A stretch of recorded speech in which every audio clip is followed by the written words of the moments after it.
নমস্কার বন্ধুরা, সবরই রকমারিতে আপনাদের সবাইকে স্বাগত। আজকে আমি আপনাদের সাথে শেয়ার করতে চলেছি পটলের একটি অতি সুস্বাদু রেসিপি, যা স্বল্প উপকরণ দিয়ে অতি সহজেই আপনারা বাড়িতে বানিয়ে ফেলতে পারবেন। এটি লুচি, ভাত, পরোটা সমস্ত কিছুর সাথে একেবারে পারফেক্ট। তো চলুন বন্ধুরা, এই রেসিপিটি বানিয়ে নেওয়ার পদ্ধতিটি। আজকের রেসিপিটি বানানোর জন্য আমি 400 গ্রামের মতো পটল নিয়ে খোসা ছাড়িয়ে নিয়েছি, আর পটলগুলোকে ঠিক এইভাবে পাতলা পাতলা গোল গোল করে কেটে রেখেছি। এবার একটা পাত্রে বসিয়ে দিয়েছি গ্যাসের মধ্যে, তার মধ্যে দিয়ে দিলাম 2 চামচ সর্ষের তেল। আমি রেসিপিটা সর্ষের তেলেই বানাবো, যেহেতু আমি পটল দিয়ে রান্না করছি। সর্ষের তেলে বানালে একটা সুন্দর স্বাদ আসবে। সমস্ত পটলগুলো তেলে অ্যাড করে একটুখানি সামান্য নাড়াচাড়া করে এর মধ্যে দিয়ে দেব একটু হলুদ আর সামান্য নুন। হলুদ আর নুন দিয়ে ভাজলে পটলগুলোর মধ্যে একটা সুন্দর স্বাদ আসবে। তো পটলগুলোকে বেশ নাড়াচাড়া করে সোনালি রং ধরে আসা পর্যন্ত ভাজতে হবে। তো পটলগুলো ভাজা হয়ে গেছে, আমি এবার একটা পাত্রের মধ্যে পটলগুলোকে তুলে রাখবো। তবে পটলগুলো খুব বেশি না ভাজাই ভালো, খুব বেশি ভাজলে গলে যাবে পটলগুলো। ঠিক এইভাবে একটু কালার আসা পর্যন্ত পটলগুলোকে ভেজে নিতে হবে। সমস্ত পটলগুলোকে আমি একটা পাত্রের মধ্যে তুলে রেখেছি।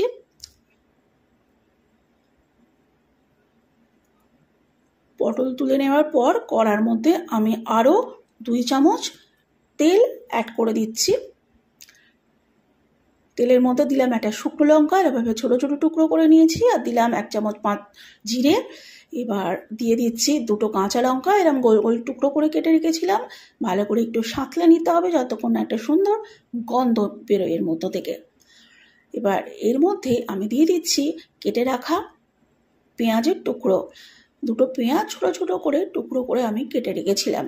ভালোভাবে একটু নাড়াচাড়া করে নিয়ে এর মধ্যে আমি অ্যাড করে দেব সামান্য নুন, যাতে করে পেঁয়াজগুলো খুব তাড়াতাড়ি নরম হয়ে আসে, আর এর মধ্যে একটা সুন্দর কালারও চলে আসবে।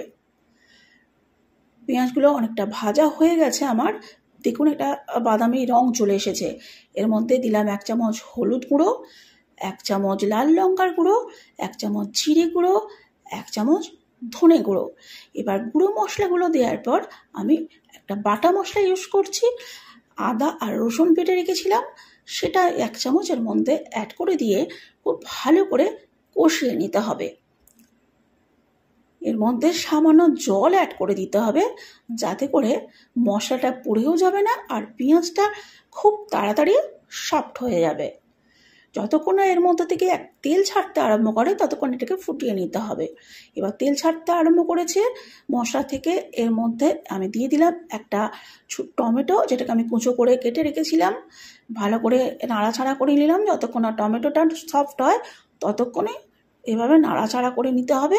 দেখুন টমেটোগুলো বেশ সফট হয়ে এসেছে এবং গলে যাচ্ছে। এই সময় এর মধ্যে অ্যাড করে দেব সামান্য চিনি। চিনি দিলে রান্না একটা সুন্দর স্বাদের ব্যালেন্স থাকে, চাইলে আপনারা এটাকে স্কিপ করতে পারেন। আর রান্নাটা যেহেতু আমরা ঝাল ঝাল বানাচ্ছি, সেটা আমরা একটা চিনি দিয়ে দিলাম। শুকনো লঙ্কার গুঁড়ো, শুকনো লঙ্কা, কাঁচা লঙ্কা সমস্ত এর মধ্যে আমি দিয়েছি। এবার পটলগুলো অ্যাড করে একটু কষিয়ে নিলাম মশলার সাথে। এবার ঢাকা দিয়ে আমি 5 মিনিটের মতো রান্না করে দেব। এর মধ্যে কোনো জল মেশানোর দরকার নেই, যেহেতু ঢাকা দিয়ে রান্না করেছি। দেখুন কতটা জল বেরিয়ে গেছে পটল থেকে। আর এভাবে কিছুক্ষণ আরও কষিয়ে নিতে হবে, যাতে কড়ার গায়ে ধরে না যায়। আর সামান্য 2 চামচের মতো এর মধ্যে আমি জল মিশিয়ে দেব। আবারও ভালো করে নাড়াচাড়া করে একটুখানি কষিয়ে নেব। দিয়ে দেবো এর মধ্যে ধনে পাতা, যাতে করে রান্নার মধ্যে একটা সুন্দর সুগন্ধ আসে এবং টেস্টও অনেক ভালো হয়। আবারও বেশ ভালো করে নাড়াচাড়া করে ধনে পাতাটাকে মিশিয়ে দিলাম। তৈরি হয়ে গেল আজকের সহজ রেসিপি। ঢাকা দিয়ে কিছুক্ষণের জন্য আমি এটা ঠান্ডা হতে দিয়েছিলাম। এবার সার্ভ করে দেবো একটা পাত্রের মধ্যে। এই রেসিপিটি লুচি, রুটি, পরোটা সমস্ত কিছুর সাথে একেবারে পারফেক্ট। তো বন্ধুরা, আমার রেসিপিটি ভালো লেগে থাকলে একটা লাইক দিয়ে দেবেন, এবার কমেন্ট করে আপনাদের মতামত জানাতে ভুলবেন না। আর নতুন বন্ধুদের কাছে আমার চ্যানেলটিকে সাবস্ক্রাইব করার জন্য অনুরোধ রইল। আপনারা ভালো থাকুন, সুস্থ থাকুন এই কামনা করে আজকে ভিডিওটি এখানেই শেষ করছি। আবার হাজির হব নতুন ভিডিওতে নতুন রেসিপি নিয়ে। আজকের মতো বিদায় বন্ধুরা, বাই।